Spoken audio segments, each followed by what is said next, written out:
ও টাঙ্গাইলবাসী, এবার নিজের সাথে আয়াতটা মিলান তো। এখন যদি আপনার ডাক চলে আসে মরণের, সেটা ফেরেশতারা দেখবে, এটা কি বলতে পারবে হামজা তোমার জীবনটা পুরা দেখলাম, এটা পরিষ্কার আছে, পবিত্র আছে। তাইয়্যিবিনা মানে শুধুমাত্র পোশাক পবিত্র না, শুধুমাত্র শরীর পবিত্র না, তোমার সব পবিত্র হওয়া লাগবে। তোমার চিন্তা চেতনাও, তুমি দুনিয়াতে কি কি করেছিল ওই কাজগুলো পবিত্র হওয়া লাগবে। তোমার কর্মজীবনটাও পবিত্র হওয়া লাগবে। একটু যদি বিবেকটা খাটাতে পারতাম, আমার মনে হয় এই আয়াতটাই আমাদেরকে নাজাতের জন্য আল্লাহ যথেষ্ট করে দিত। ওই মানে চিন্তা আমাদের ভেতরে নেই। আমাদের যখন গরু মার্কা চিন্তা একটু খায় আর পায়খানা করে, একটু চিন্তা করেছেন যে আল্লাহ পবিত্র ফেরেশতাদের হাতে এটা তুলে দেবে। আমি যদি পবিত্র না হই, ফেরেশতারা ওটা নেবে না, আমার ওটা নেবে নাপাক ফেরেশতা।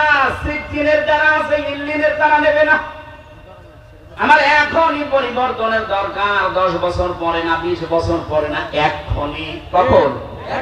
যখন আপনার মরণ চলে আসবে, ওই সময়টা মামাতে মরণটা আসার সঙ্গে সঙ্গে ফেরেশতারা ওটা পড়বে আর বলবে মারহাবা সালামুন আলাইকুম উদখুলুল জান্নাহ, শান্তি তোমার উপরে প্রবেশ করো আল্লাহর বানানো জান্নাতে।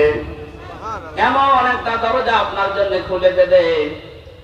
তাফসীরে পড়েছি একটা দরজা না, ৭০,০০০ দরজা আপনার জন্য একটা একটা করে আল্লাহ খুলবে। যেখানেই দেখবে সৌন্দর্য, বিউটিফুল দেখে মনে করবে এইটাই মনে হয় আসল জায়গা, বসে পড়বে। ফেরেশতারা বলবে আল্লাহর বান্দা ওঠো, এটা না, চলতে থাকো। হাত্তা ইযা জাউহা ওয়া ফুতিহাত আবওয়াবুহা ওয়া ক্বালা লাহুম খাযানাতুহা সালামুন আলাইকুম তিবতুম ফাদখুলুহা খালিদিন। এখান থেকে আমি জেলে যাওয়ার পরে আয়াতটা একটু ক্লিয়ার হয়েছে আমার কাছে। এর আগে আমি পড়েছিলাম কিন্তু বুঝি নাই। আল্লাহ এর আগে যে কথাগুলো জাহান্নামের বর্ণনা দিচ্ছিলেন, হাত্তা ইযা জাউহা ফুতিহাত আবওয়াবুহা ওয়া ক্বালা লাহুম খাযানাতুহা আলাম ইয়াতিকুম রাসূলুম মিনকুম, এটা জাহান্নামের আয়াত। জাহান্নামের কথা বলতে গিয়ে আল্লাহ দরজার কাছে সেই বাবের বহুবচন আবওয়াব দেওয়ার সঙ্গে সঙ্গে আল্লাহ খুলে রেখেছি, এই কথা বলেন নাই। জাহান্নামের কথা বলতে গিয়ে আল্লাহ বলেন জাহান্নামের দরজা সব সময় ব্লক করা থাকে, বন্ধ করা থাকে। কারাগারকে যেহেতু জাহান্নামের সাথে তুলনা দেওয়া হয়, এই কথা বলছেন এখন, ওটা আল্লাহর কারাগার। জাহান্নাম কার কারাগার? আল্লাহ। আর এটা দুনিয়ার কারাগার। কারাগারের নিয়মই হচ্ছে, জেলখানার নিয়ম হচ্ছে 24 ঘন্টা কারাগার বন্ধ থাকে, মেন গেটটা। যত রকমের বড় মহারথী আসুক, প্রধানমন্ত্রী যদি আসে, তাড়াতাড়ি করে ঢোকাবে, ঢুকিয়ে আগে তালা মেরে দেবে, আবার বের করবে, আবার তালা মেরে দেবে। এইটাই কারাগারের নিয়ম। এ তো জান্নাতের দরজার কথা বলতে গিয়ে আল্লাহ মাঝখানে একটা ওয়া দিয়েছেন, হাত্তা ইযা জাউহা ওয়া ফুতিহাত আবওয়াবুহা ওয়া ক্বাল, জান্নাতের দরজা বন্ধ থাকবে না, জান্নাতের দরজা তুমি যাওয়ার আগেই খোলা থাকবে। ফেরেশতারা ফুল নিয়ে, মালা নিয়ে বলবে সালামুন আলাইকুম তিবতুম ফাদখুলুহা খালিদিন, শান্তি বর্ষিত হোক, চলতে থাকো আল্লাহর জান্নাতে, প্রবেশ করো, চিরদিনের জন্য এখানে থাকো, কেউ তোমাকে বাধা দেবে না। জোরে বলেন সুবহানাল্লাহ। আমরা যদি আল্লাহর জন্য আমাদের সব কিছু দিতে পারি, আমাদের নামাজ, আমাদের কুরবানি, আমাদের জীবন, আমাদের মরণ আল্লাহ পাকের জন্য দিলে, আল্লাহ এরকম একটা মেহমান খানা আমাদের জন্য বানাচ্ছেন। বলেন আমিন। ওয়া নাস্তাঈনুহু ওয়া নাস্তাগফিরুহু ওয়া নু'মিনু বিহি ওয়া নাতাওয়াক্কালু আলাইহি ওয়া নাউযু বিল্লাহি মিন শুরুরি আনফুসিনা ওয়া মিন সাইয়্যাতি আমালিনা। من يهدي الله فلا مضل له ومن يضلل فلا هادي له ونشهد أن لا إله إلا الله وحده لا شريك له وأشهد أن محمدا عبده ورسوله الذي أرسله بالحق بشيرا ونذيرا وداعيا إلى الله بإذنه وسراجا منيرا فقد قال الله تعالى في كلامه المجيد وبرهانه التوحيد কোরআন শোনার একটা আদব আছে না? শুনতে হবে এবং চুপ থাকতে হবে। আশা করছি আল্লাহর এই ঘোষণা আপনি মেনে নেবেন, কথা বলবেন না। বসে আছেন, বসে থাকেন, দাঁড়িয়ে থাকেন, যদি ভালো লাগে শুয়ে পড়েন, কথা বলবেন। আমার অনুরোধ, কথা বলবেন। আউযু বিল্লাহি মিনাশ শাইতানির রাজীম। বিসমিল্লাহির রহমানির রহিম।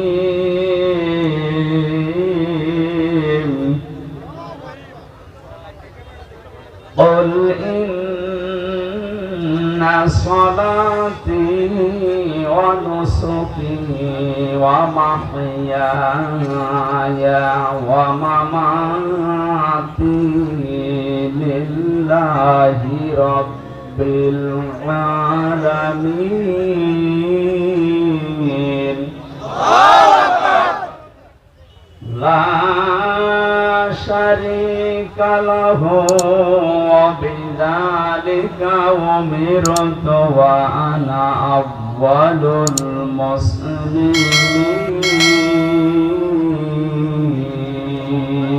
المسلمين صدقت يا ربنا. عن معاذ بن جبل رضي الله تعالى عنه قال قال النبي صلى الله عليه وسلم ألا إن الكتاب والسلطان لا يفترقان فلا تفارق الكتاب إلى آخر الحديث رواه ابن ماجه وما زادهم إلا إيمانا وتسليما. اللهم صل على سيدنا مولانا محمد وعلى آل سيدنا مولانا. আলহামদুলিল্লাহ, টাঙ্গাইল জেলার মির্জাপুর থানার অন্তর্গত বাসতল নয়াপাড়া খলিলুর রহমান ডিগ্রি কলেজ ময়দানে দারুল উলুম ইকবাল মাদ্রাসা ও এতিমখানার উদ্যোগে তাফসীরুল কোরআন মাহফিল স্বনামধন্য সভাপতি মুফতি সাইদ আহমেদ, সহ সভাপতি মুফতি আব্দুর রহমান এখানে আলোচনা রাখবেন। এসার পরে কারা নির্যাতিত আলেমে দ্বীন আমার ছোট ভাই জনাব মাওলানা রফিকুল ইসলাম মাদানী আতালাল্লাহু উমরাহু ওয়া বারাকাল্লাহু ফি হায়াতি, বলেন আমিন। মাহফিলের প্রধান অতিথি জাপান গার্ডেন সিটি লিমিটেড এর ব্যবস্থাপনা পরিচালক ও সভাপতি রিহাব বাংলাদেশ, শ্রদ্ধাভাজন বড় ভাই জনাব মোহাম্মদ ওয়াহিদুজ্জামান আতালাল্লাহু উমরাহু ওয়া বারাকাল্লাহু ফি হায়াতি, সকলে বলেন আমিন। বিশেষ অতিথি হিসাবে উপস্থিত আছেন জনাব আব্দুল্লাহ আল মামুন, জনাব আসাদুজ্জামান জামিল, আরো অনেক মানুষের নাম দিয়েছে। এখানে যাদের মাধ্যমে কোরআনে কারিমের দাওয়াত নিয়ে এসেছে আপনাদের সামনে বড় ভাই জনাব মাওলানা আবুল কাশেম, বড় ভাই জহির উদ্দিন, সামনে বসা মুসলমান ভাইরা, পর্দার আড়ালের সম্মানিত মা এবং বোনেরা, মেয়েরা এসেছে, প্রশাসনের ভাইরা, প্রাণপ্রিয় টাঙ্গাইলবাসী, আল্লাহর দরবারে শুকরিয়া জানাচ্ছি যিনি আমাদেরকে সুস্থ রেখেছেন এখনো পর্যন্ত। এই অনুষ্ঠানটা শুধুমাত্র যারা টুপি মাথায় দেয় তাদের জন্য না, হাদা বায়ানুল লিন্নাস। আল্লাহ তাআলা বলেন যারা মানুষ পদবাচ্চা বিবেচিত তাদের জন্য আজকের এই অনুষ্ঠান। কোরআন আমরা সবাইকে শোনাতে চাই, দল মত জাতি বর্ণ ধর্ম নির্বিশেষে। মানুষ হলেই তাকে কোরআন শোনাতে হবে। ওয়াইন আহাদুম, কোরআনে কারিমে সূরা তাওবার ভেতরে সম্ভবত আল্লাহ জানিয়েছেন নবীজিকে আল্লাহ জানাচ্ছেন, হে নবী, যদি কোনো অমুসলিমও আসে, আপনি যখন কোরআন পড়েন, কোরআন মানুষকে বোঝান, ওই সময় আইন আহাদুম মিনাল মুশরিকিন আস্তাজারাকা ফাআজিরহু হাত্তা ইয়াসমা'a কালামাল্লাহি সুম্মা আবলিগহু মা'মানা। মুশরিকও যদি আসে কোরআনে কারীম শুনতে, যারা আল্লাহর সাথে শিরিক করে, আপনি নিরাপদে তাদেরকে কোরআন শোনার ব্যবস্থা করে দেবেন এবং তাদেরকে তাদের গন্তব্য পর্যন্ত পৌঁছিয়ে দেবেন, তারা যেন নির্বিঘ্নে বাড়ি যেতে পারে। তাহলে এই অনুষ্ঠানটা আজকে আমরা যারা আয়োজন করেছি, যদিও আমরা মুসলিম, কিন্তু সবার জন্য কোরআনে কারীমের কাছে আসলে বিবেক যদি কারো একটু নাড়া দেয়, আল্লাহ তাকে রাস্তা দেখিয়ে দেবে। সুবহানাল্লাহ, কথা বুঝতেছেন? বিবেক যদি কেউ নাড়া দিতে পারে, তাকে আল্লাহ রাস্তা দেখিয়ে দেবে।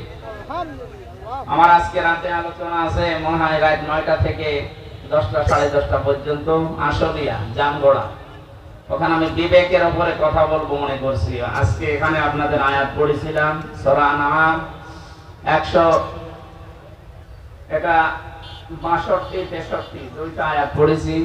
আজকের আলোচনার বিষয় আল্লাহর জন্য। এই শব্দটা ছোট্ট মনে হচ্ছে, এত কথা আল্লাহ এর ভেতরে দিয়ে রেখেছেন। আমার মনে হয় এই আয়াত দুইটাকেও যদি বুঝে আমল করতে পারেন, দুনিয়া আখিরাত তার জন্য যথেষ্ট হয়ে যাবে। এত কথা এর ভেতরে আছে, আমরা তাফসীর আকারে বের করার চেষ্টা চালাবো ইনশাআল্লাহ। যিনি আমাদেরকে সুস্থ রাখার পরে ময়দানে নিয়ে আসবেন, না কিছু লাগবে না, কিচ্ছু লাগবে না, ভাই যার লাগে তারা দেবেন, এখানে আর আসবেন না। 1 ঘন্টা সময় পাচ্ছে, একেবারে নিস্তব্ধ হয়ে বসে থাকে। যে যত অ্যাক্টিভ হয়ে শুনতে পারবে, আল্লাহর রহমত তার উপরে তত বেশি নাযিল হবে।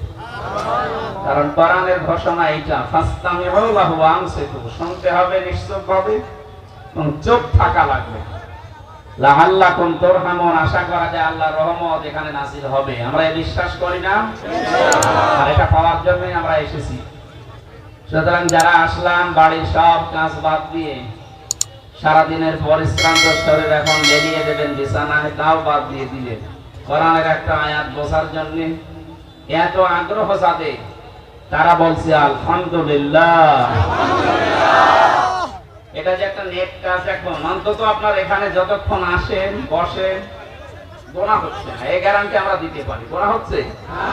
অথচ এর বাইরে যারা চাল দোকানে বসে এখনো গল্প করছে, অনেকে গিবতও করছে। গিবত করছে না? অনেকে বিভিন্ন নভেল, নাটক, সিনেমা, উল্টাপাল্টা নাচ দেখতেছে। আরো বিভিন্ন জায়গায় যারা অপকর্মে লিপ্ত আছে, এই সমস্ত মানুষের যে গোনা হচ্ছে, এতে কোনো সন্দেহ আছে? আমাদের অন্তত হায়াতের জিন্দেগিতে এখন 1-1.5 ঘন্টা যা বসে থাকবে, আপনার আর যাই হোক গোনা হবে না। বলেন না কেন? আল্লাহ রাব্বুল আলামিন বলেন, মান জাবিল হাসানাতি ফালাহু আশরু আমসালিহা। হে নবী, পৃথিবীতে কোন মানুষ যদি একটা নেকির কাজ করে, মহান আল্লাহ দয়া করে ওটা বৃদ্ধি করে 10 গুণ বৃদ্ধি করে দেন। সুবহানাল্লাহ। অমান জাবিস সাকিয়াতি ফালা ইউজসা ইল্লা মিসলাহা ওয়া হুম লা ইউজলামুন। কিন্তু কোন মানুষ যদি জুলুম করে, অন্যায় করে, পৃথিবীতে সাকিয়াত পাপের কাজ যদি কোন মানুষ করে, আমার আল্লাহ তাকে যতটুকু পাপ করবে অতটুকু পরিমাণে শাস্তি দেবেন। সবচাইতে আনন্দের বিষয়ে আল্লাহ তার উপরে জুলুম করবেন না। এই যে শেষের শব্দটা, জুলুম করেন না আল্লাহ, এটা যে এত নিকৃষ্ট শব্দ আল্লাহর কাছে। আল্লাহর সাথে কেউ যদি জুলুম করে, আল্লাহ হয়তো তাকে মাফ করে দিবেন, কিন্তু সৃষ্টি জগতের কারো সাথে কারো যদি জুলুম হয়ে যায়, আল্লাহ তাকে মাফ করবে না যতক্ষণ ওই মাজলুম তাকে মাফ না করে। আমার কথা ক্লিয়ার তো? না, ক্লিয়ার হয়। আপনি আল্লাহর বিভিন্ন অধিকার নষ্ট করেছেন। আপনি বান্দা হিসাবে আল্লাহর অনেকগুলো অধিকার আল্লাহ আপনার কাছে পায়। যেমন আপনাকে উল্লেখ করার মতো কিছু ছিল না, সেখান থেকে আজ আপনাকে অহিদুজ্জামান বানিয়েছে। এটা আপনার বাবা বানিয়েছে। হ্যাঁ বলেন, হাল আতা আলাল ইনসানি হাইনুম মিনাদ দাহরি লাম ইয়াকুন শাইআম মাযকুরা। হে ওয়াহিদুজ্জামান, তোমার জীবনে এমন একটা সময় ছিল যখন উল্লেখ করব এরকম কিছু বিষয় তুমি ছিলে না। কে বলছে? আল্লাহ। সেখান থেকে আজ এই চেয়ারে বসে আছি আমি।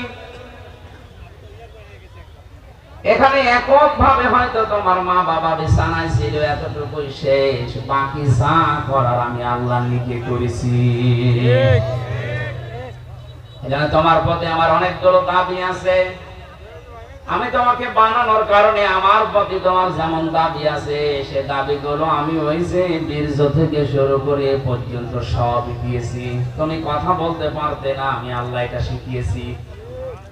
বিজ্ঞান এখন জানিয়েছে যে মানুষ কথা বলে, এক একটা কথা তৈরি হতে 27টা ধাক্কা লাগে।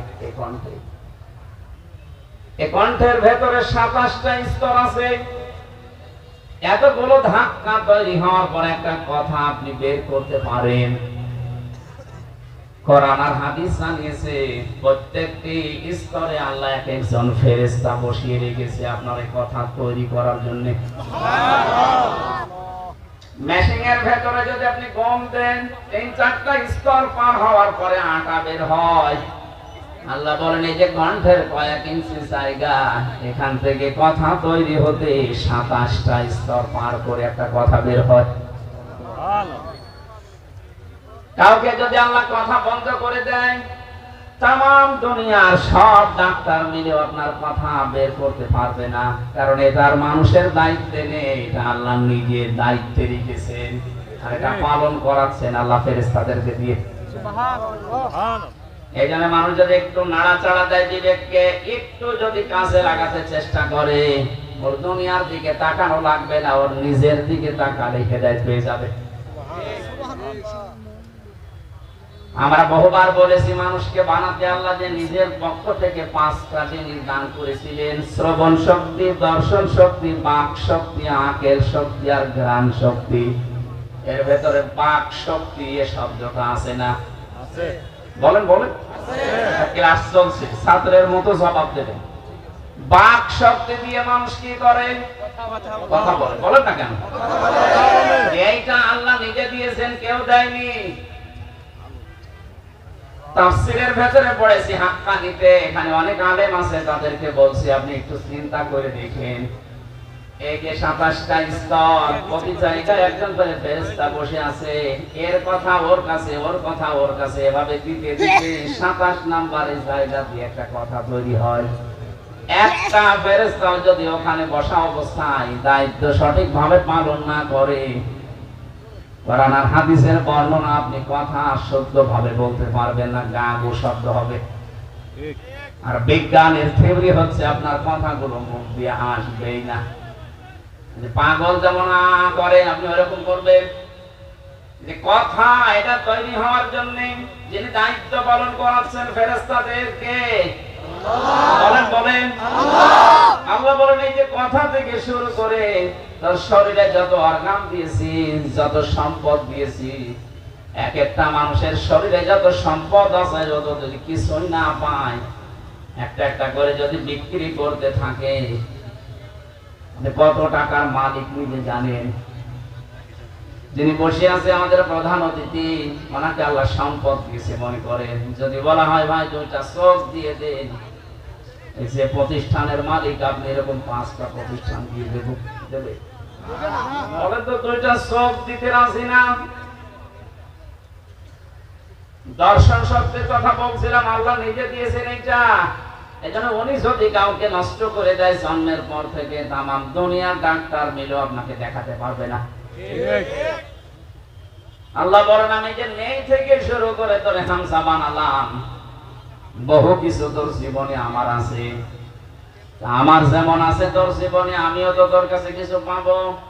সেই হিসাবে আমাকে তো কিছুই দিতে পারলে না, তারপরও আমার বিভিন্ন অধিকারগুলো যখন নষ্ট করে ফেলো, আমি আল্লাহর কাছে যখন ফিরে আসার ঘোষণাও দিয়েছি, আমি ফিরে আসতেছি, তখন আমি আল্লাহ মাফ করে দিই। কিন্তু আমার সৃষ্টি যারা এই পৃথিবীর, আমরা 18,000 মাখলুকাত বলি, তার চাইতেও বেশি আছে। এই সৃষ্টির কারো সাথে যদি তোমার জুলুম হয়ে যায়, যতক্ষণ ওই মাজলুম তোমাকে মাফ না করবে ততক্ষণ তোমার ক্ষমা নেই। এই বিষয়টা আজকে আমি ক্লিয়ার করব যতটুকু সময় লাগে। এই বাংলাদেশে যেহেতু এটা এখন বেশি চলছে, এই 15.5 বছর আপনারা যারা জুলুম ও অত্যাচার, নির্যাতন, গুম খুন, মানুষের অধিকার নষ্ট করা, আয়না ঘরের সাথে যারা জড়িত ছিলেন, এটা প্রমাণ হয়ে গেছে না? এখন যদি আপনি বলেন আস্তাগফিরুল্লাহ, আপনার মাফ হবে না? আরে ভাই, আপনি তো আল্লাহর কাছে অপরাধ করেননি, আপনি অপরাধ করেছেন হামজার কাছে। এটা আমি 3টা বছর জেলে ছিলাম, আপনি কি আল্লাহর কাছে অপরাধ করলেন না আমার কাছে? আপনার কাছে। কয়েকদিন আগে আমার মামলা সব খারিজ হয়ে গেছে, আদালত কর্তৃক প্রমাণিত যে আমার কোনো দোষ নেই, আমি নির্দোষ। তাহলে নির্দোষ মানুষকে বিনা কারণে আপনি 3টা বছর ওই ফাঁসির কন্ডেম সেলের ভেতরে রেখে দিলেন, এটা জুলুম। আরেকটু আসতে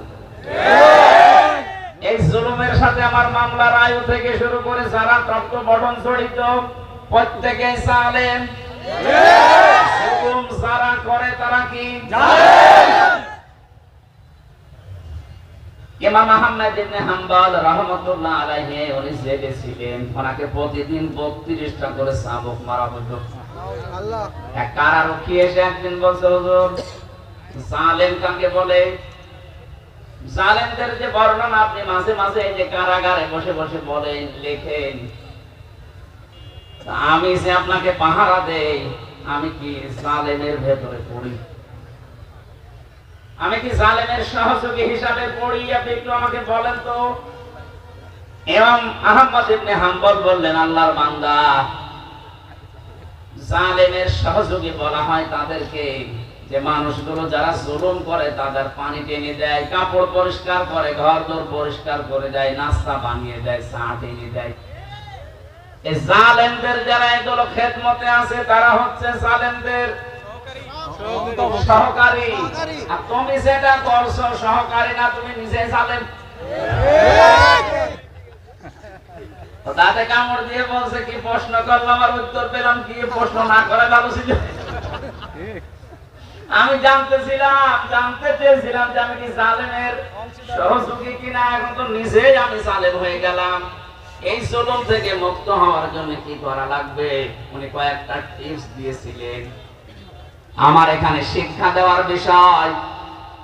এই 15.5 বছরে যে যা জুলুম করেছেন, ওই জুলুম যদি যার সাথে করলেন তার ক্ষতি হয়ে যায়, ওই ক্ষতিপূরণ আপনাকে দেওয়া লাগবে। আমার সাথে এক ওসি ছিল কারাগারে, নুসরাত হত্যা মামলা। আমি একদিন আমার ফাঁসির কন্ডেম জেলে বসে বসে তাওবার ব্যাখ্যা করছিলাম। উনি আমার কাছে এসে বলছে, হুজুর যে ব্যাখ্যা দিলেন, আমিও তো তওবা করেছি, দেখেন তো আমার তাওবা মেলে কিনা। বলেন, যে নির্বাচন গেল আমি বাইরে ছিলাম, রাত 12টার পর থেকে আমার যে এসআই এবং আমার যা আছে আশপাশে কনস্টেবল, এদেরকে নিয়ে আমার আন্ডারে যারা রাত 12টার পর থেকে আল্লাহর নামে ভোট কাটা আরম্ভ করলাম। এই দেখেন কোরআন শরীফ আমার সামনে এইভাবে বলছে, আমি আল্লাহর নামে ভোট কাটা আরম্ভ করলাম। ফজর পর্যন্ত কাজ করে বাক্স পরিপূর্ণ করে আমি জায়গা মতো পাঠিয়ে দিলাম। এই জন্যই তো দিনের ভোট রাতে হয়েছে। প্রত্যেক থানায় একই অবস্থা। ফজরের আযান দেওয়ার পরে গোসল করলাম তাড়াতাড়ি, ওযু করার পরে 2 রাকাত নামাজ আদায় করে বললাম আস্তাগফিরুল্লাহ। হুজুর আমার তাওবা হইছে। আর না তাওবা হয়নি, এর ভণ্ডামি। আপনি তো আল্লাহর কাছে দোষ করেননি যে আস্তাগফিরুল্লাহ পড়বেন, আপনি দোষ করেছেন হামজার কাছে। একটা এমপি বানাতে 3.5 লাখ 4 লাখ মানুষের রায় লাগে, আর আপনি নিজেই সব দিয়ে দিলেন। কথা বলেন না? সুতরাং আমার মতো 3.5 থেকে 4 লাখ হামজার কাছে আপনি আগে মাফ চাবেন। আমরা যদি বলি ঠিক আছে যা তোরে ছেড়ে দিলাম, কিন্তু ভয়ঙ্কর বিষয় হচ্ছে আপনি যখন থেকে ভোট কেটেছিলেন তারপরে এই কয় বছরে অনেক মানুষ এই দুনিয়া থেকে বিদায় নিয়েছে। তাদের কাছে মাফ পাবেন কি করে? সুতরাং জালেমদের অনুসারী যারা ছিল, ফাঁসিবাদের দোষর যারা ছিল, ওদের দুনিয়াও শেষ, আখিরাতও শেষ। একটা উপায় আছে, বলবো আপনি আবার অন্যদিকে নিয়ে কিছু মানুষের বুদ্ধি শুধু উল্টা উল্টা কাজ করে, মনে করে যে হ্যাঁ খুব ভালোই লাগছে, বিপদে যখন পড়বে তখন টের পাবেন। এক লোক এরকম উল্টা বোঝা, আমি একটা ঘটনা পড়েছিলাম, চিন্তা করছে সারা জীবন মোটর সাইকেল চালায়, জামা এভাবে গায়ে দেয়, বাতাস লাগে বুকে, এমন কায়দায় জামা গায়ে দেবো যেন বাতাস বুকে না লাগে। জামার সামনের সাইড দিয়েছে পেছনে, এত জোরে মোটর সাইকেল, শেষ পর্যন্ত অ্যাক্সিডেন্ট করে মসজিদের পাশে পড়ে আছে। মুসল্লিরা ফসলের পরে বের হয়ে বলছে, কি গো অ্যাক্সিডেন্ট করে ভদ্রলোক পড়ে আছে, তাড়াতাড়ি পানি নিয়ে আসেন। মসজিদের ইমাম বের হয়ে বলছে, কি বলো, দেখো এর অবস্থা, পানি কোন জায়গায় দিবা, এর মাথা তো পেছনে চলে গেছে। এরা যদি বাঁচাতে চাও তো তাড়াতাড়ি আগে মাথা ঘুরে সামনে নিয়ে আসো। 3-4 জন মিলে এতক্ষণ যদি নড়াচড়া ছিল, এখন আর বাঁচবে? সব জিনিস উল্টা বছর কোন কারণে? এবার যেটা বলছি এটা হাদিস থেকে, এখানে যারা রেকর্ড করছে সারা দুনিয়ায় এটা ছড়াবে, বিশেষ করে সারা বাংলাদেশে কালকে চলে যাবে। আমার সামনে এখন এই 20,000 মানুষ না, আমার সামনে এখন 18 কোটি মানুষ।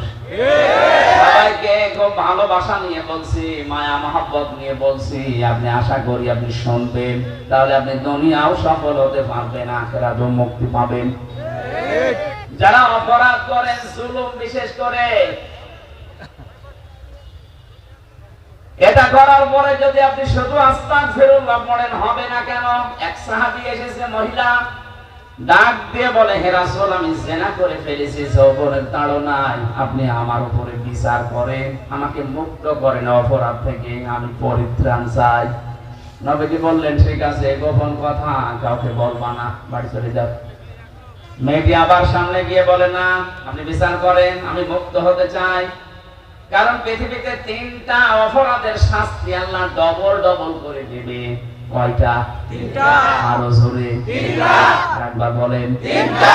সূরা ফুরকান 19 নাম্বার পারা 4 নাম্বার পৃষ্ঠার 14 নাম্বার লাইনের 78 নাম্বার কি 68 নাম্বার আয়াতের প্রথম অংশে আছে, والذين لا يدعون مع الله إلها آخر ولا يقتلون النفس التي حرم الله إلا بالحق ولا يزنون।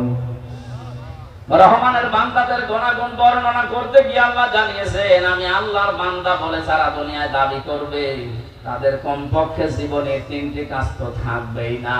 আমি আল্লাহকে তারা ডাকবে, কিন্তু আমার পাশাপাশি অন্য কাউকে তারা ডাকবে না। অথচ এই কাজটা বাংলাদেশে বেশি হচ্ছে।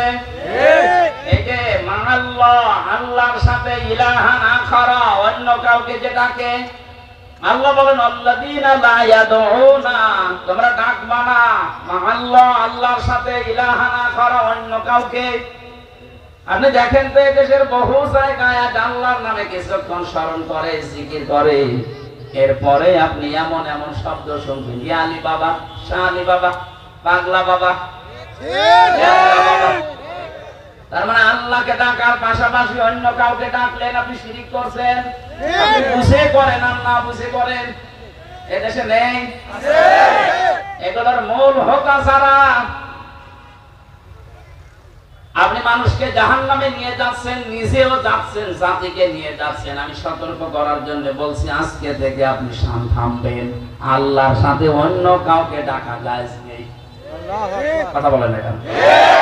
আল্লাহর নামের বাদ দিয়ে অন্য কাউকে যারা ডাকে, সূরা আরাফ 180 নাম্বার আয়াতের মাঝের অংশে আছে, আল্লাহ রাব্বুল আলামিন বলেন লিল্লাহিল আসমাউল হুসনা ফাদউহু বিহা ওয়া যারুল্লাযীনা ইউলহিদুনা ফি আসমাই।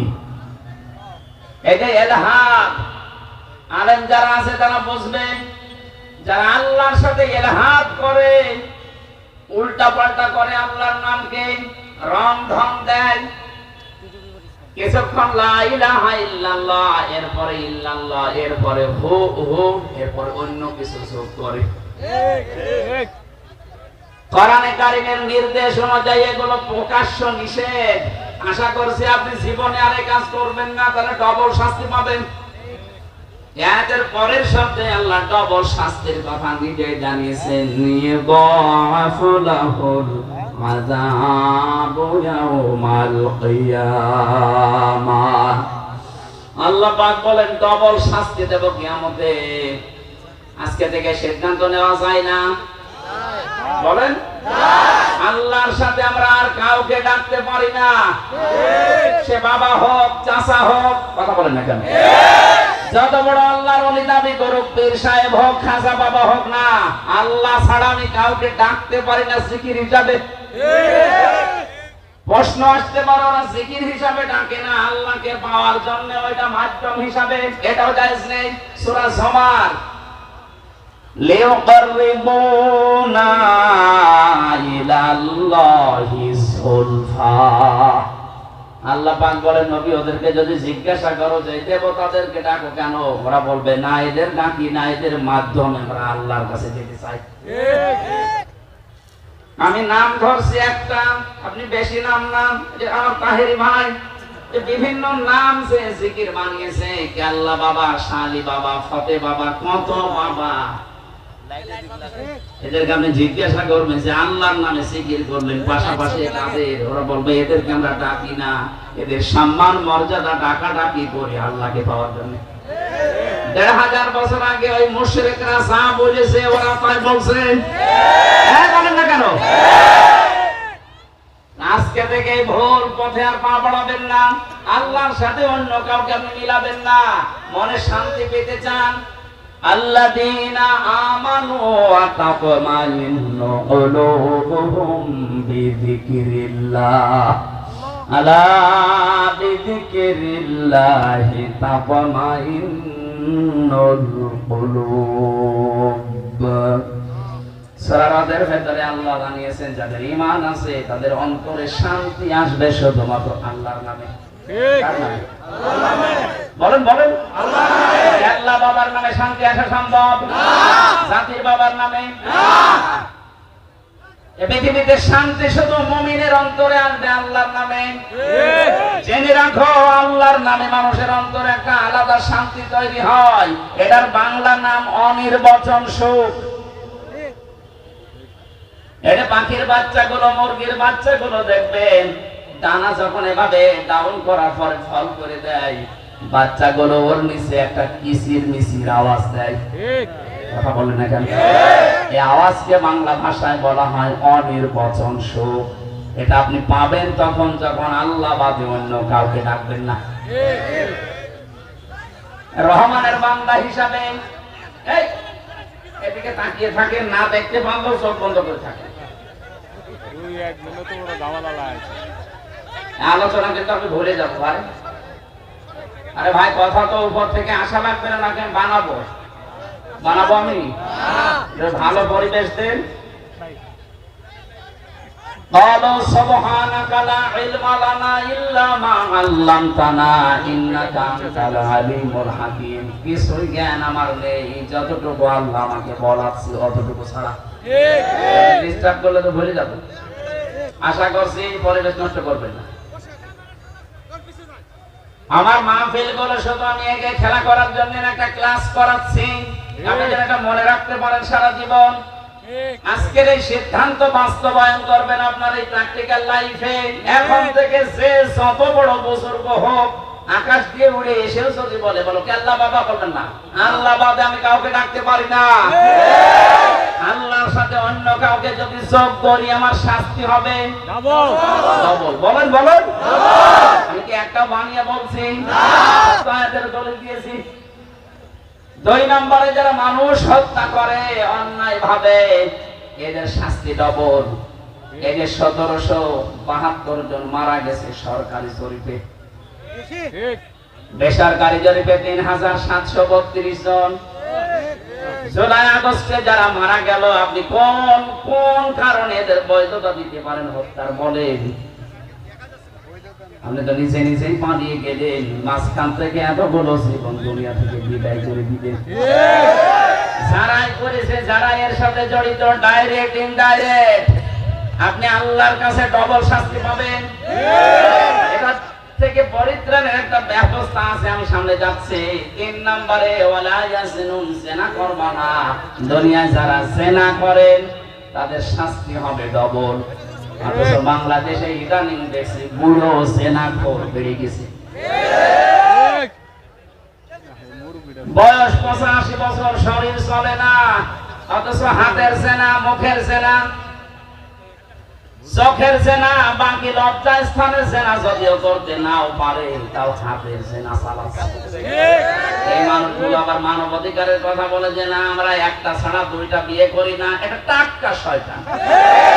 তোর তো পদ্ধতি জায়েজ আছে 4টা পর্যন্ত, তোর লাগলে 4টা করবি, তুই জেনা করিস কেন? এই কথা বলে না কেন? আমার যখন রিমান্ডে 10 দিন নিয়েছিল, ওই সময় এক মুসলমান অফিসার আমারে বলছে, আপনার আকিস গ্রুপের মালিক এই যে ডাক্তার মহিউদ্দিন, উনি 4 বিয়ে করেছে, মানবাধিকার লঙ্ঘন করেছে। কেন? একটা পুরুষ যদি 4 বিয়ে করতে পারে, তাহলে এক মহিলা 4 বিয়ে করতে পারবে না? মানে একটা মহিলা যদি 4 বিয়ে করে, সন্তান হলে কোনটা বাবা করবে? আমারা বলছে ডিএনএ টেস্ট করে যে এটা আসল, ওইটা বলবে বাবা। কত বড় শয়তান দেখি, ওরা মেরে ভুল করিস। ওই দিন আমার সামনে বলছে আল্লাহরও ভুল আছে, অথচ নাম সুন্দর, রাকিবুল ইসলাম। কি সুন্দর নাম দিয়েছে। এখন পালিয়েছে। আমার মনে হয় এখন থাকলেও মানুষ পিটিয়ে নেবে। এই মানুষগুলোর এখন দেখা যাচ্ছে এদের সাথে যোগসূত্র ছিল পরিমণি। কথা বলছে না কেন? এটা আজকে বের হয়েছে স্বামী কায়সার। এই মহিলা বিভিন্ন মুরব্বী মানুষের ঘুম পাড়িয়ে তারপরে ঘরে যেত। বলেন সুবহানাল্লাহ। অন্য কোন সেনা যদি নাও হয়, যে হাতের সেনা, মুখের সেনা, এই কথা বলছে না কেন? সমাজটা ঘুরে ধরে গেছে আল্লাহর ইসলামের বিধানগুলো। এরা এত খারাপ দৃষ্টিতে দেখে। কেউ যদি সংসার 2টা 3টা 4টা করে, ও বলে যে চরিত্র খারাপ। আরে ভাই, চরিত্র ভালো, তোর মতো হোটেলে রাত কাটায় না। এখন বলে টাকা এখন সেগুলো ধরা পড়ছে। আপনি একটার চরিত্র দেখান তো যে এটা ভালো। আমি কোরআন শরীফ সামনে নিয়ে বলছি, একটারও যদি বলতে পারেন যে না এইটা অন্তত ভালো আছে, দরবেশ আরো খারাপ। মুরব্বী মানুষ অন্যের বউ আল্লাহ রাস্তায় নিচে দিয়েছে।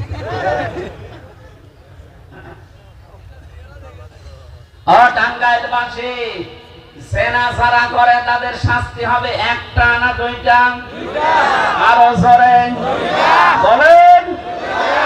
এই মহিলা কিন্তু জেনা করে বলেছিল, হে নবী আপনাকে আমি মুক্ত করেন, আমাকে আমি ডবল শাস্তি পেতে চাই না, কারণ আমি কোরআন নিজে জানি, কিন্তু যৌবনের তাড়নায় করে ফেলেছি। নবী এবার বললেন, ঠিক আছে, জেনা করার পরে কি গর্ভবতী হয়েছে? বলে হ্যাঁ। না, এখন বিচার করা যাবে না, তোমার অপরাধ আছে, কিন্তু পেটে যেটা আছে ওর তো অপরাধ নেই। আমি বিনা অপরাধে কাউকে শাস্তি দিতে পারি না। যাও, এটা খালাস হওয়ার পরে আসবা। মেয়েটা যখন এসেছে ডাক দিয়ে বললেন, এখনো বিচার হবে না, কারণ এই বাচ্চাটা 2 বছর দুধ পান করবে, এটা তার হক। এবার বলেন তো, দুধ পান করার দায়িত্ব মায়ের না বাবার? আপনি আন্দাজে বলেন, এখানে আলেম বসে নেই। হ্যাঁ, আলেমরা বলেন তো, দুধ পান করাবে মা না বাবা?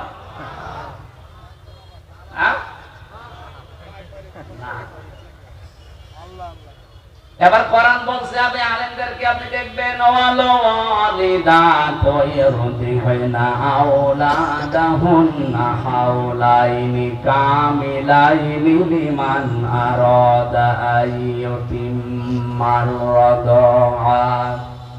সূরা বাকারা 2 নম্বর পারা 17 নম্বর পৃষ্ঠার প্রথম নম্বর লাইনে 232 নম্বর আয়াত প্রথম অংশে আছে আল্লাহ লিমান আরাদা আইয়ুতিম্মার রাদা এটা মুযাক্কার দিয়েছেন নাকি মুয়ান্নাস? মুযাক্কার দিয়েছেন পুরুষ। পুরুষের কোন মেশিন পত্র আছে না?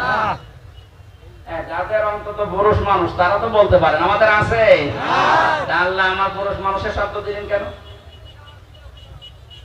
সন্তানের জন্য দুধ খাওয়ানোর যত রকমের খরচপাতি আছে, যত রকমের অর্থনৈতিক বিষয় সব দায়িত্ব আল্লাহ বাবাকে দিয়েছেন। মায়ের কোনো দায়িত্ব নেই। উনি যদি পান নাও করায় তো তোমার গোনা হবে না।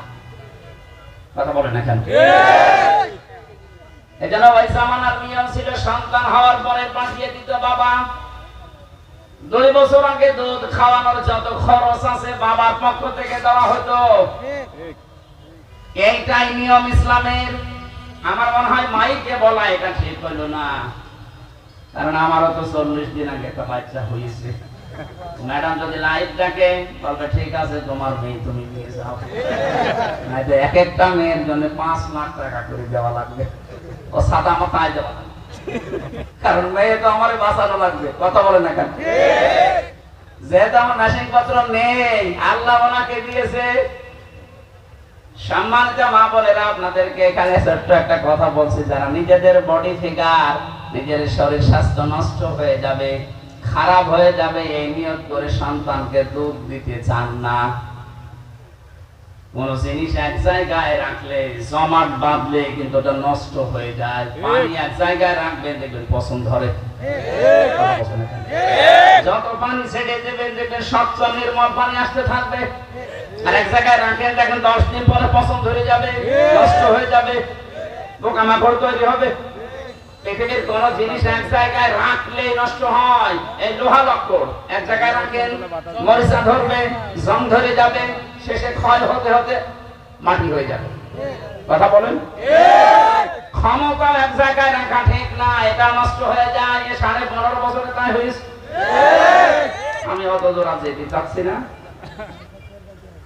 মাকে আল্লাহ যে খাবারটা দিয়েছেন তাদের বুকের উপর, এটা যদি আপনি সন্তানকে না দিয়ে এক জায়গায় করে রাখেন, এইটাও নষ্ট হয়ে যাবে, শেষ পর্যন্ত ক্যান্সার হবে। দেওয়া লাগবে। যাক, আমার বিষয় ওইটা না, আমি শুধু একটা ক্লাস দিলাম। মায়েরা যদি দুধ পান না করায় গোনা হবে না, দায়িত্ব আল্লাহ বাবাকে দিয়েছেন। আপনি টাকা খরচ করে করবেন না, মানুষ রেখে করবেন, এটা আপনার দায়িত্ব।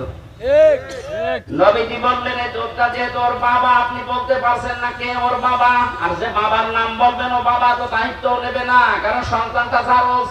কথা বলেন? নবীজি এই জন্য বলেছিলেন 2 বছর অন্তত দুধ খাওয়াও এবং শক্ত খাবার খাওয়া শিখলে আমার কাছে নিয়ে আসো। 2 বছর পরে রুটি দিয়ে বলছে হে রাসূল এই দেখেন খাওয়া শিখে গেছে। ছেলেটাকে নিয়ে নবীজি একজন সাহাবীকে বললেন এইটা তোমার দায়িত্ব দিয়ে দিলাম, নাও। মেয়েটাকে মাটির ভেতরে গেড়ে দাও। পাথর মারা আরম্ভ হয়ে গেল। হযরত খালিদ ইবনে ওয়ালিদ বলেন এত জোরে একটা পাথর মারলাম, ফিনকি দিয়ে রক্ত আমার শরীরে এসে টাচ করেছে। আমি বরদোয়া দিলাম, ভৎসনা দিলাম, ভোরকঞ্চিত করলাম, সি কার রক্ত আমার শরীরে লেগে গেছে। নবীজির কানে কথা যাওয়ার সঙ্গে সঙ্গে বিশ্বনবী বললেন থামো, এই কথা বলবা না। তুমি নবী না আমি নবী, আমি যা দেখতে পাই তুমি তা দেখতে পাও না, আর আমি যা জানি তুমি তা জানো না। এই মহিলার যে তাওবা, এই মহিলার যে অনুশোচনা এবং এই গুনাহ মাফ করো যে পদ্ধতিও দুনিয়ায় দেখিয়ে গেল, এরকম কোন জালেম যদি পৃথিবীতে এইভাবে তাওবা করতে পারে আল্লাহ তাকেও মাফ করে দেবে। আমি কি বোঝালাম এই ঘটনা থেকে? শুধু সুবহানাল্লাহ, আলহামদুলিল্লাহ, আল্লাহু আকবার, নাউজুবিল্লাহ পড়া না। এই এদিকে তাকান। এই 15.5 বছর যারা জুলুম, নির্যাতন, অত্যাচার করেছেন, আপনি তো আল্লাহর সাথে কিছু করেননি, করেছেন জনগণের সাথে, সৃষ্টি জগতের সাথে। এক কথা বলেন না কেন? যে গাছ গাছগুলো কাটার কথা ছিল না, আপনি ক্ষমতা পেয়ে গাছগুলো কি দিয়েছেন? এরকম কাজ দেশে নেই। ওই মহিলাকে নবীজি কিন্তু প্রথমেই বলতে পারতেন, যা হয়েছে হয়েছে, আস্তাগফিরুল্লাহ পড়ে নাও, পারতেন না? বলেন না কেন? বলেছিলেন না। মানে তিনবার এসে যখন বলেছে আমি মুক্ত হতে চাই, এই গুনার শাস্তি দিয়ে তো ডবল কোরআন ঘোষণা দিচ্ছে, সুতরাং আমি কিয়ামতের দিন পরিত্রাণ পেতে চাই, হে নবী আপনি আমাকে পরিষ্কার করেন। নবীজি পরিষ্কার যেভাবে করেছিলেন, হে বাংলার মানুষেরা, এই 15.5 বছরে যারা জুলুম করেছো মানুষের উপরে, তোমাদেরকেও আমরা পরিষ্কার করতে চাই। আস্তাগফিরুল্লাহ হবে না। আপনার জন্য হাজারো মানুষে 15 বছর ঘরে থাকতে পারে নাই, হাজার হাজার মিথ্যা মামলা নিয়ে কেউ গাছতলায়, কেউ বাসতলায়, কেউ ধানের জমিতে রাত কাটিয়েছে। আপনি গমের সাথে, খুনের সাথে, আয়না ঘরের সাথে আপনি জড়িত। মিথ্যা মামলা নিজে দিতেন, নিজেই ছাড়িয়ে নিয়ে আসতেন, মাঝখান থেকে ওর পরিবারের কাছে 8-10 লাখ টাকা নিয়ে দিতেন। এরকম ব্যবসা দেশে ছিল না? কথা বলে না কেন? এই ব্যবসা করে যারা করে কোটি কোটি টাকার মালিক হয়ে গেলেন, এখন আপনি আল্লাহর কাছে বললেন আস্তাগফিরুল্লাহ, আল্লাহ কি পাগল হয়ে গেছে? আপনি তো ক্ষতি করলেন হামসার, আমার প্রায় 30 থেকে 32 লাখ টাকা এই 3.5 বছরে গেছে। আমি চাই এই ক্ষতিপূরণ আমাকে দেওয়া লাগবে। আমি নির্দোষ, আদালত কর্তৃক প্রমাণিত, আমার কোনো দোষ পাইনি। তাহলে 32 লাখ টাকা আমার মামলার আয়ু থেকে শুরু করে যারা জড়িত ছিল সবার কাছে আমার দাবি। এবং 3টা বছর আপনি ফাঁসির কন্টেন্ট ছেড়ে আমাকে রেখেছেন, আমিও চাই 3 বছর আপনি থাকবেন। কথা বলেন না কেন? 10 দিন আপনি রিমান্ডে থাকবেন ওই মাটির নিচে। এতগুলো কাজ করার পরে বলেন আস্তাগফিরুল্লাহ যান। এইভাবে যদি আপনি অপরাধের তাওবা না করেন, এই দেশে সামনে যারা আসবে তারা আরো ভয়ঙ্কর জালেম হবে। আমরা চাই এই তওবা হোক। আমি কথা বোঝাতে পেরেছি? খালি বলো হুজুর দোয়া করেন আমি ভালো হয়ে যাচ্ছি, আস্তাগফিরুল্লাহ। আরে আস্তাগফিরুল্লাহ কার কাছে করিস? তুই কি আল্লাহর কাছে দোষ করলি এদের কাছে? হাজারো ইমাম বাধ্য হয়ে তোর কারণে, তোর জুলুমের কারণে কথা বলতে পারেনি। এরকম আলেম দেশে ছিল না? বাইতুল মুকাররমের মতো জায়গায় বসে বসে কোরআনের সঠিক ব্যাখ্যাগুলো যদি দিত, এই দেশটা আরো আগে স্বাধীন হয়ে যেত। বসে বসে ম্যাও ম্যাও করে আর কওমি জননী নাম দেয় জালেমের।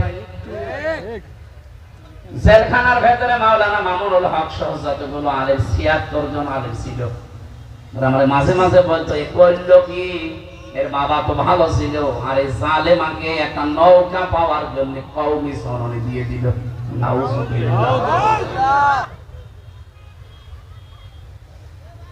যার হাতে দেশের হাজার হাজার মানুষের 6 সালের অক্টোবর থেকে শুরু করে, 6 সালের 28 অক্টোবর থেকে শুরু করে 24 আগস্টের 5 তারিখ পর্যন্ত হাজার হাজার মানুষ হত্যার রক্ত যার হাতে লেগে আছে, আর তাকে আপনি কওমি জননী উপাধি দিয়ে দিলেন। আপনি মানুষ, আপনি দিয়েছিলেন এই কারণে যে আপনি যেন নৌকা মার্কা পান।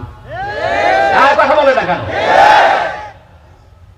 কোন কারণে আপনি এই মার্কা নিয়ে দাঁড়াতে গেলেন? আপনি যদি কুকুর মার্কায় দাঁড়াতেন তাও পাস করতেন। এই মার্কাটা আল্লাহ এত নিকৃষ্ট করে দিয়েছে, এখন যদি কেউ মুখ ফুটে বলে আমি নৌকার লোক, পিটিয়ে দিই। শুধু টাঙ্গাইলে না, সারা দেশে একই অবস্থা।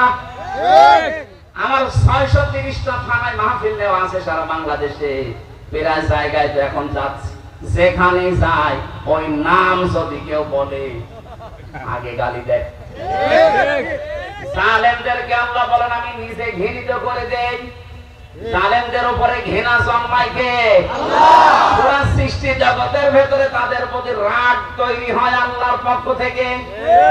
এটা আমি বানালাম না, সূরা সূরার 42 নম্বর আয়াতে আছে ইন্নামাস সাবিলু আলাল্লাযিনা ইয়াযলিমুনান নাস। আল্লাহ পাক বলেন অবশ্যই আমি আল্লাহ নিজে মামলা দেব জালেমদের বিরুদ্ধে। আল্লাহর মামলার আসামি জালেমরা, তারা আল্লাহর সৃষ্টি জগৎ তাদের উপরে মন খারাপ করবে না? কথা বলুন। এই জন্যই তো মানুষ জালেমদেরকে দেখতে পারে না। ইয়াসির জালেম ছিল, অথচ না নামটা ভালো, আল্লাহ তার প্রতি ঘৃণা তৈরি করে দিয়েছে মানুষের। চেঙ্গিস খান, কেউ কি শুনেছেন যে তার ছেলের নাম চেঙ্গিস খান রাখে? হিটলার, কথা বলছেন না কেন? আপনি কত ইহুদির সাথে মিলেছি বাইরের দেশে, এই যে সিঙ্গাপুরে, মালয়েশিয়া, থাইল্যান্ডে বিভিন্ন দেশ ঘুরলাম, কত ইহুদির সাথে আমি গাড়িতে চড়েছি, ট্রেনে, বাসে, ওই কোন মানুষের নাম হিটলার আমি শুনিনি,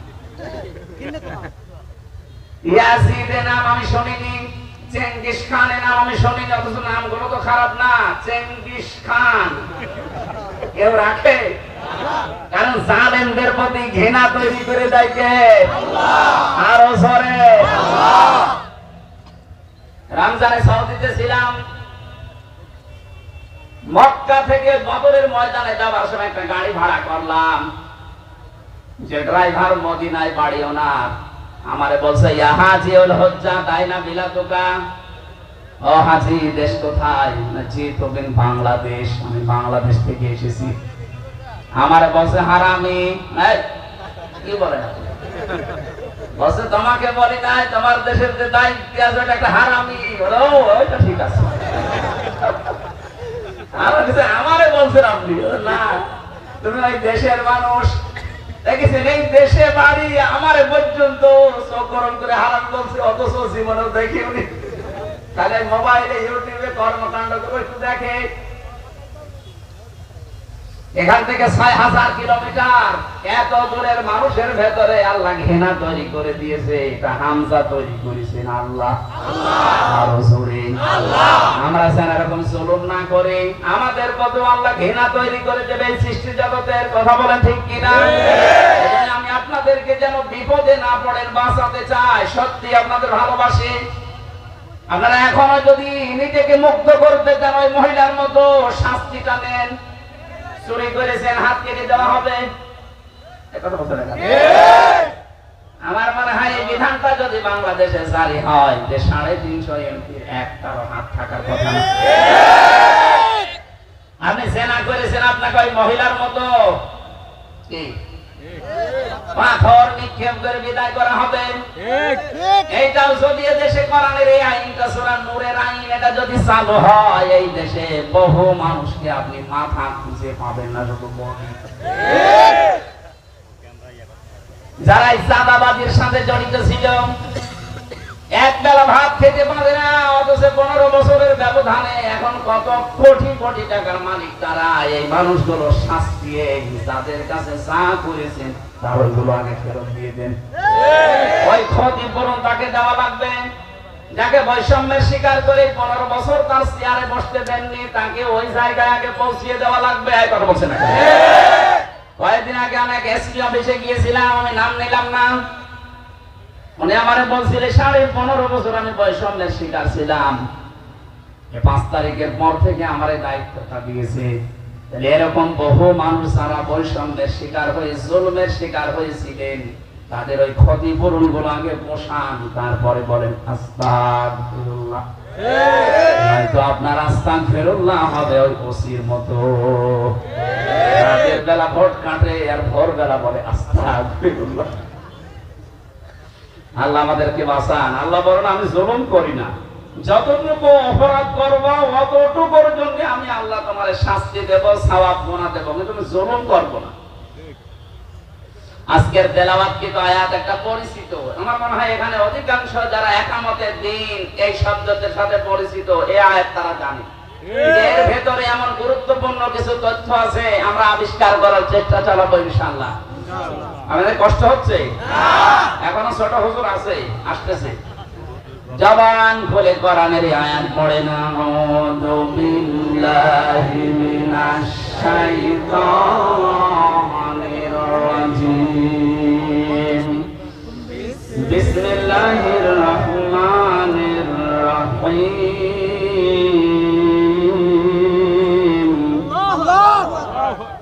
কুল ইন্না সালাতি ওয়া নুসুকি ومحياي ومماتي لله رب العالمين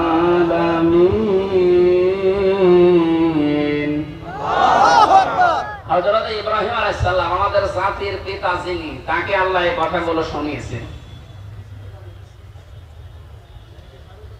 আল্লাহ পাক বলেন, নবী আপনি বলুন, কুল ইন্না সালাতি ওয়া নুসুকি ওয়া মাহইয়ায়া ওয়া মামাতি লিল্লাহি রাব্বিল আলামিন। আমি আমার নামাজ, আমার কুরবানি, আমার এই যে বেঁচে আছে জীবনটা, আমি যখন মারা যাব, মরণের আগ পর্যন্ত যা আছে আমার দুনিয়ায় সব আল্লাহর জন্য দিয়ে দিলাম। বলেন সুবহানাল্লাহ। চারটা কথা আল্লাহ আয়াতে জানিয়েছেন, শেষে জানিয়েছেন লা শারিকা লাহু ওয়া বিযালিকা উমিরতু, আমি শিরিক করি না, আমাকে এই নির্দেশ দেওয়া হয়েছে, ওয়া আনা আউয়ালুল মুসলিমিন, আর আমি প্রথম মুসলমান আত্মসমর্পণকারী। এটা বাংলা অর্থ ছিল। এবার আসেন তো শব্দের ভেতরে আল্লাহ কি কি দিয়েছেন। প্রথমে আল্লাহ বলেন কুল, হে নবী আপনি বলুন, ইন্না অবশ্যই, সালাতি আমার নামাজ, নামাজ কার? আল্লাহর। নামাজ আল্লাহর। এই শব্দটা পুরা কোরআনে এক জায়গায় আছে শুধু, ফাসাল্লি লিরাব্বিকা, হে নবী নামাজ পড়েন আপনার রবের জন্য। কার জন্য? রবের জন্য। শুধু এক জায়গায় পাবেন, বাকি যত জায়গায় সালাতি একালে টান দেওয়া আছে, এটা আপনার নিজের নামাজের কথা বলা হচ্ছে, যে অবশ্যই আমার নামাজ। তার মানে আমি যেটা আদায় করি, এই নামাজ বলতে শুধুমাত্র এই দাঁড়িয়ে থাকা, রুকু দেওয়া, সেজদা দেওয়া না। এটা একটা কঠিন প্রশিক্ষণ। নামাজ যে একটা কঠিন প্রশিক্ষণ, ট্রেনিং। এটাকে আমি নিজে বলছি বানিয়ে না। বলেন বলেন না। ওয়াস্তাঈনু বিস-সাবরি ওয়াস-সালাহ ওয়া ইন্নাহা লাকাবীরাতুন ইল্লা আলাল খাশিঈন। সূরা বাকারার ভেতরে আছে, আল্লাহ পাক বলেন ধৈর্য ধারণ করার মাধ্যমে আর সবরের মাধ্যমে আমি আল্লাহর কাছে তোমরা সাহায্য চাও। পৃথিবীতে যত কাজ আছে সবচাইতে বড় কঠিন কাজ নামাজ। কে বলছেন? আল্লাহ। ওয়া ইন্নাহা লাকাবীরাতুন, অবশ্যই নামাজ একটা ভারী বস্তু, কঠিন একটা বিষয়। ইল্লা আলাল খাশিঈন, কিন্তু যে মানুষগুলো আল্লাহকে ভয় করে তাদের জন্য এটা মোটেও কঠিন না, ভার না। এটা আল্লাহ সহজ করে দেয়। আল্লাযীনা ইয়াযুন্নুনা আন্নাহুম মুলাকু রাব্বিহিম ওয়া আন্নাহুম ইলাইহি রাজিউন, যারা এই বিশ্বাস করে দৃঢ়ভাবে যে আমাদের রবের কাছে আমাকে দাঁড়াতে হবে, আর সর্বপ্রথম আল্লাহ আমাকে জিজ্ঞাসা করবে, আউয়ালু মা ইউহাসাবু বিহিল আবদু ইয়াউমাল কিয়ামাতিস সালাত। ও হামজা, নামাজ পড়তে কিনা বল। কে বলছে? আল্লাহ। এই প্রথম প্রশ্ন জিজ্ঞাসা করা হবে, নামাজ পড়তে কিনা বল। এখান থেকে আমি যেটা শিক্ষা বের করেছি, নামাজ শুধুমাত্র দাঁড়ানো, 5 ওয়াক্ত নামাজে যাওয়া, আর এই যে রুকু সিজদার যে ট্রেনিং দেওয়া, এইটাই না। এখান থেকে আমার আল্লাহ 27টা বিষয় আপনাকে নিতে বলছেন। এই 27টা বিষয় যদি কোনো মানুষ নামাজি নিতে পারে, ওই মানুষের ভেতর থেকে 3টা জিনিস আল্লাহ তৈরি করে দেবেন। প্রধানত কয়টা? 3টা। আরো জোরে বলেন। 3টা। এবার আপনি মিলান তো আপনার ভেতরে 3টা আছে কিনা। সূরা মাআরিজের ভেতরে পাবেন, ইন্নাল ইনসানা খুলিকা হালুআ ইযা মাসসাহুশ শাররু জাযুআ ওয়া ইযা মাসসাহুল খায়রু মানুআ ইল্লাল মুসাল্লিন। আল্লাহ রাব্বুল আলামিন বলেন, অবশ্যই আমি মানুষকে হালুয়া বানিয়েছি। কি এই মানুষগুলা কি বললাম? হালুয়া। হালুয়া মানে রুটি, ভর্তা। হালুয়া মানে হলো রুটি দিয়ে খায়। ইন্নাল ইনসানা খুলিকা হালুয়া, অবশ্যই মানুষকে তৈরি করা হয়েছে হালুয়া। হালুয়া মানে প্রথম অর্থ হচ্ছে, হালুয়া মানে অস্থির। হালুয়া মানে কি? অস্থির। আরো জোরে বলেন। মানুষের ভেতরে অস্থিরতা কাজ করে সব সময়, সব সময় অস্থির মানুষ। ইদা মাসসাহু শাররু জাযুআ, যখন কোন অমঙ্গল তাকে স্পর্শ করে, কোন দুঃখ বেদনা কষ্ট তার কাছে আসে, তখন লোকটা হতাশ হয়ে পড়ে। এটা মানুষের স্বভাব, আমাদের ভেতরে নেই? আরো জোরে বলেন বলেন। সব মানুষের ভেতরে, দুনিয়াতে 750 কোটির উপরে মানুষ, সবার ভেতরে এইগুলো আছে। মানুষ অস্থির, সব সময় ব্যস্ত, সব সময় মানুষের ভেতরে অস্থিরতা কাজ করে। 2 নম্বরে মানুষ বিপদ আপদে পড়লেই হতাশ হয়ে পড়ে। ওইদা মাসসাহুল খায়রু মানুআ, মানুষ যখন কল্যাণ কিছু পায়, ভালো কিছু পায়, নিয়ামত পায়, তখন কৃপণ হয়ে যায়। এই গুণগুলো কাদের? মানুষের। এটা ক্লাস চলছে না? এই গুণগুলো কাদের? মানুষের। বলেন বলেন। বলতে বলতে এবার আল্লাহ বলেন ইল্লাল মুসাল্লিন, কিন্তু মুসাল্লিদের এই গুণ থাকবে না। আমার প্রশ্ন, আমরা যারা এখানে নামাজ আদায় করি তাদেরকে মুসল্লি বলা হয়, এই গুণ আমাদের ভেতরে আছে না নেই? আছে। তাহলে আল্লাহর এই কথা ঠিক না? ঠিক। আল্লাহ বলেন কোন মুসল্লি জানো? আল্লাযীনা হুম আলা সালাতিহিম দাইমুন। বলেন আল্লাহু আকবার। পৃথিবীতে ওই মুসল্লিদের ভেতরে এই গুণগুলো থাকবে না, যে মুসল্লিরা তাদের নামাজে নিয়মিত। 3 ওয়াক্ত পড়ে, 2 ওয়াক্ত পড়ে না এমন না। নামাজের ভেতরে যারা নিয়মিত, তাই মন এর ভেতরে যারা নিমজ্জিত থাকে, লেগে থাকে, এবং এখান থেকে পঠিত বিষয় এবং এই যে শারীরিক যে বিষয়গুলো আছে, এগুলো মানুষ শিক্ষা নিয়ে অর্জন করে। পঠিত বিষয় একটা আর প্র্যাকটিক্যাল বিষয় একটা। 5 ওয়াক্ত আযান হবে, নামাজে যাবেন, আসবেন, দাঁড়াবেন, রুকু, সিজদা, সালাম ফেরানো, এগুলো একটা ব্যায়াম। এগুলো কি? এগুলো শারীরিক ভাবে আপনি করছেন। আর মুখ দিয়ে কিছু উচ্চারণ করা লাগে, আল্লাহু আকবার থেকে শুরু করে সালাম ফেরানো পর্যন্ত যা বলবেন এগুলো পঠিত ইবাদত। এই পড়াটার ভেতরে আমি 27টা শিক্ষা পেয়েছি। এটা তাফসীরে ফি জিলালিল কোরআনে পাবেন। কোন মুসল্লি যদি এই 27টা শিক্ষা নিয়ে তার প্র্যাকটিক্যাল লাইফে মিলাতে পারে, এই আয়াতের হক তার জীবনে আদায় হয়, সে যেন বলতে পারে কওলে ইন্না সালাতি, আমার নামাজ। এগুলো যদি নিতে না পারেন, কিয়ামত পর্যন্ত নামাজ পড়ে যাবেন, আমার নামাজ বলতে পারবেন না। এগুলো যারা বলতে পারে তাদের নামাজের দিকে তাকান, তাদের ভেতরে বিপদে পড়লে আপনি হতাশা পাবেন না, নিয়ামত পেলে তারা কৃপণ হয়ে যাবে না। ওই মানুষগুলো কোনো অস্থিরতা কাজ করে না। আমি নিজে তাদের সাথে থেকে দেখেছি। এই মানুষগুলো মুসল্লি এবং স্থায়ী মুসল্লি। আমরা ওই রকম নামাজ পড়তে চাই, আল্লাহর কোরআনে বর্ণিত যে নামাজ আল্লাহ দিয়েছেন। আমরা যদি সত্যি আস্তে আস্তে প্র্যাকটিস করি এই নামাজের, আল্লাহ আমাদেরকে ওই রকম মানের নামাজি বানিয়ে দেবেন। বলেন আমিন। দ্বিতীয় শব্দ ছিল নুসুকি, আমার নুসুক, আমার কুরবানি। তাফসীরে আমি নুসুক শব্দের 3টা অর্থ পেয়েছি। 1 নম্বরে নুসুক মানে কুরবানি করা, রক্ত প্রবাহ করা। 2 নম্বরে নুসুক মানে হজের কাজকর্ম। 3 নম্বরে নুসুক মানে ইবাদত বندگی। এই 3টা বিষয় আপনি আল্লাহর জন্য দিয়ে দিবেন। 3 নম্বরে মানুষ বলছে ও মাহইয়া, আমার সে হায়াত।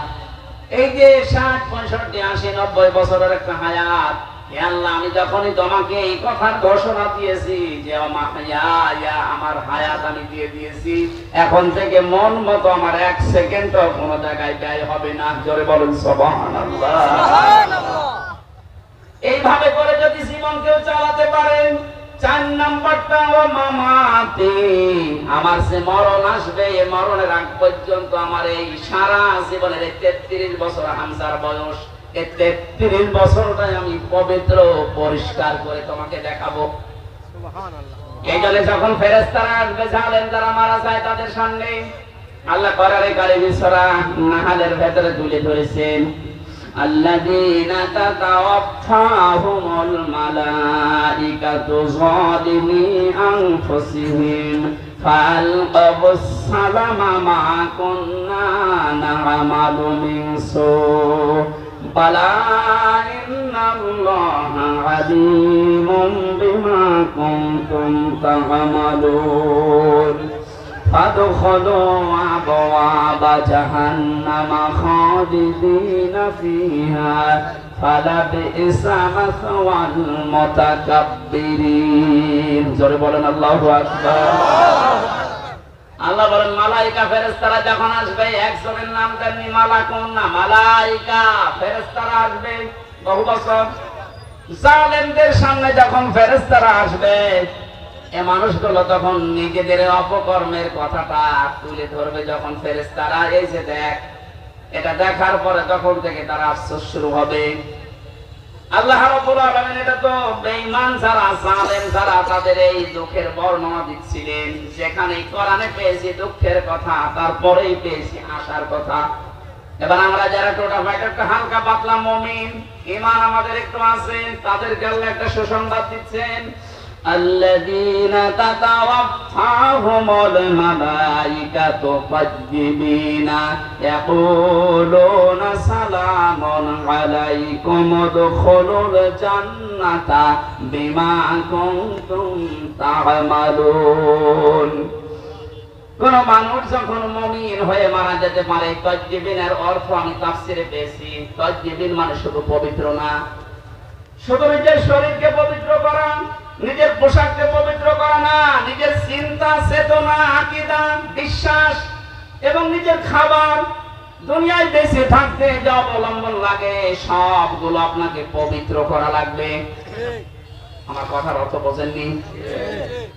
ফেরেশতারা যখন আসবে বলবে, বান্দা তোমার তো সবই দেখছি পবিত্র, কারণ তোমার আমলনামাতে 60 বছর 70 বছর যারা লিখেছে কিরামান কাতিবিন, এরা আমাদের কাছে দেখো দিয়েছে। পড়াটা আমরা পড়ে দেখলাম, এর ভেতর কোনো নাপাক প্রবেশ করেনি। সুবহানাল্লাহ বলতে পারো? তোমার যৌবনটা মনে হচ্ছে পবিত্র, এই যৌবনে তুমি যা যা করেছিলে কোনো নাপাক পথে পা বাড়াওনি। ও টাঙ্গাইলবাসী, এবার নিজের সাথে আয়াতটা মিলান তো। এখন যদি আপনার ডাক চলে আসে মরণের, যেটা ফেরেশতারা দেখবে, এটা কি বলতে পারবে হামজা তোমার জীবনটা পুরা দেখলাম, এটা পরিষ্কার আছে, পবিত্র আছে? তাইয়্যিবিনা মানে শুধুমাত্র পোশাক পবিত্র না, শুধুমাত্র শরীর পবিত্র না, তোমার সব পবিত্র হওয়া লাগবে। তোমার চিন্তা চেতনাও, তুমি দুনিয়াতে কি কি করেছিল ওই কাজগুলো পবিত্র হওয়া লাগবে। তোমার কর্মজীবনটাও পবিত্র হওয়া লাগবে।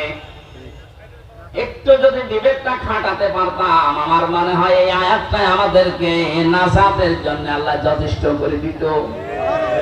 ওই মানে চিন্তা আমাদের ভেতরে নেই। আমাদের যখন গরু মার্কা চিন্তা একটু খায় আর পায়খানা করে, একটু চিন্তা করেছেন যে আল্লাহ পবিত্র ফেরেশতাদের হাতে এটা তুলে দেবে। আমি যদি পবিত্র না হই, ফেরেশতারা এটা নেবে না, আমার এটা নেবে নাপাক ফেরেশতা। সিজ্জিনের যারা আছে, ইল্লিনের তারা নেবে না। আমার এখনই পরিবর্তনের দরকার, 10 বছর পরে না, 20 বছর পরে না, এখনই। কখন? যখন আপনার মরণ চলে আসবে, ওই সময়কে মামাতে মরণটা আসার সঙ্গে সঙ্গে ফেরেশতারা ওটা পড়বে আর বলবে, মারহাবা সালামুন আলাইকুম উদখুলুল জান্নাহ, শান্তি তোমার উপরে, প্রবেশ করো আল্লাহর বানানো জান্নাতে। এমন একটা দরজা আপনার জন্য খুলে দেবে। তাফসীরে পড়েছি, একটা দরজা না 70,000 দরজা আপনার জন্য একটা একটা করে আল্লাহ খুলবে। যেখানেই দেখবে সৌন্দর্য, বিউটিফুল দেখে মনে করবে এইটাই মনে হয় আসল জায়গা, বসে পড়বে। ফেরেশতারা বলবে, আল্লাহর বান্দা ওঠো, এটা না, চলতে থাকো। হাত্তা ইযা জাউহা ওয়া ফুতিহাত আবওয়াবুহা ওয়া وقال لهم خزنتها سلام عليكم طبتم فادخلوها خالدين।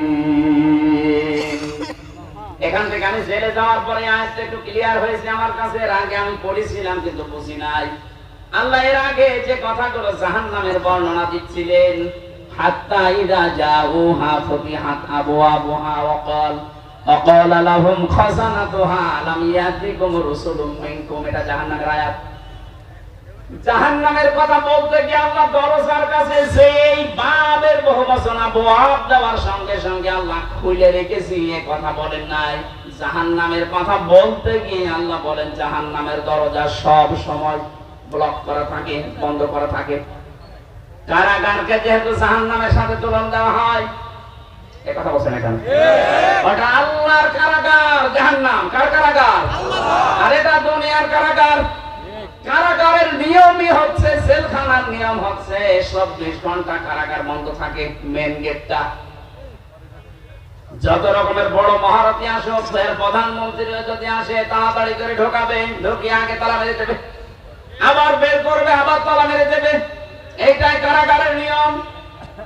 এ তো জান্নাতের দরজার কথা বলতে গিয়ে আল্লাহ মাঝখানে একটা ওয়া দিয়েছেন, হাত্তা ইযা জাউহা ওয়া ফুতিহাত আবওয়াবুহা ওয়া ক্বাল, জান্নাতের দরজা বন্ধ থাকবে না, জান্নাতের দরজা তুমি যাওয়ার আগে খোলা থাকবে। ফেরেশতারা ফুল নিয়ে, মালা নিয়ে বলবে, সালামুন আলাইকুম তিবতুম ফাদখুলুহা খালিদিন, শান্তি বর্ষিত হোক, চলতে থাকো আল্লাহর জান্নাতে, প্রবেশ করো চিরদিনের জন্য, এখানে থাকো, কেউ তোমাকে বাধা দেবে না। জোরে বলেন সুবহানাল্লাহ। আমরা যদি আল্লাহর জন্য আমাদের সব কিছু দিতে পারি, আমাদের নামাজ, আমাদের কুরবানি, আমাদের জীবন, আমাদের মরণ আল্লাহ পাকের জন্য দিলে, আল্লাহ এরকম একটা মেহমান খানা আমাদের জন্য বানাচ্ছেন। বলেন আমিন। আল্লাহ আমাদেরকে জান্নাতে যাওয়ার যে উপকরণ গুলো বলছিলাম, এগুলো মেনে নেওয়ার তৌফিক দিন। নামাজে মনোযোগ বসে না, তাতে আমার করণীয় তো আছে।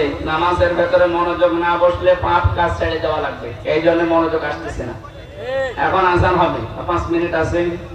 আমার ছোট ভাই মাওলানা রফিকুল ইসলাম মাদানী, আজকে ওরা আমার না পেলে আসলে এক জায়গায় ছিল, কিন্তু আপনারা মানে দুইটাই ভেজাল বাদ দিয়েছে।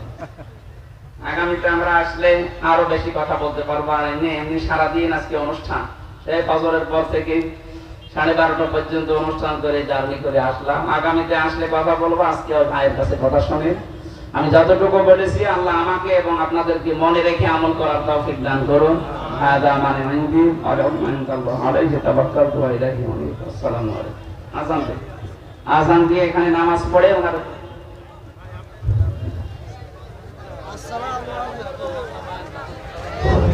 নামাজ হবে, এখানে নামাজ হবে। আমরা নামাজের কাতার করে বসে যাই, এখানেই নামাজ হবে, মাঠেই নামাজ হবে, মাঠেই নামাজ হবে। আমরা কাতার করে বসে যাই, যে যেখানে দাঁড়িয়ে